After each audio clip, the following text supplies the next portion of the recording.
Araw-araw na mga salita ng Diyos. Pagdating sa mga taong hindi sumasampalataya, ang prinsipyo ba sa likod ng mga pagkilos ng Diyos ay yaong pinagpapala ang mabuti at pinarurusahan ng masama? Nakikita ba ninyo na mayroong isang prinsipyo sa mga pagkilos ng Diyos? Dapat ninyong makita na mayroon. Ang mga taong hindi sumasampalataya ay hindi naniniwala sa Diyos. Hindi nila tinatalima ang katugmaan ng Diyos. At sila ay walang kamalayan sa kapangyarihan ng Diyos. Lalong hindi nila kinikilala ang Diyos. Ang mas malala pa, nilalapastangan nila ang Diyos at isinusumpa siya at nangangagalit sa mga naniniwala sa Diyos. Bagamat ang mga taong ito ay mayroong gayong asal tungo sa Diyos, ang pamamahala ng Diyos sa kanila ay hindi lumilihis sa kanyang mga prinsipyo. Pinangangasiwaan niya sila sa maayos na paraan alinsunod sa kanyang prinsipyo at kanyang disposisyon. Paano ipinapalagay ng Diyos ang kanilang poot bilang kamangmangan? At kaya pinangyari ng Diyos sa mga taong ito ang karamihan sa mga taong hindi sumasampalataya na minsan ay muling maging laman bilang mga hayop. Kaya ano ang iyong masasabi sa mga hindi sumasampalataya sa mga mata ng Diyos? Mga alagaing hayop. Sa mga mata ng Diyos, sila ay sa ganitong uri.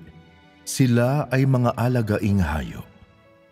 Pinangangasiwaan ng Diyos sa mga alagaing hayop at pinangangasiwaan niya ang sangkatauhan at mayroon siyang kaparehong mga prinsipyo para sa ganitong uri ng mga tao. Maging sa pamamahala ng Diyos sa mga taong ito at ang kanyang mga pagkilos tungo sa kanila, mayroon pa ring makikitang disposisyon ng Diyos at mga kautusan para sa kanyang kapangyarihan sa lahat ng mga bagay. At kaya, nakikita ba ninyo ang kapangyarihan ng Diyos sa mga prinsipyo kung saan ay pinangangasiwaan niya ang mga taong hindi sumasampalataya na kasasabi ko lang?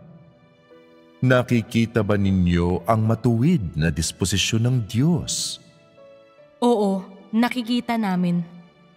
Nakikita ninyo ang kapangyarihan ng Diyos at nakikita ninyo ang kanyang disposisyon, na ang ibig sabihin, alinman sa lahat ng mga bagay ang pakitunguhan niya, ang Diyos ay kumikilos alinsunod sa kanyang sariling mga prinsipyo at disposisyon. Ito ang diwa ng Diyos.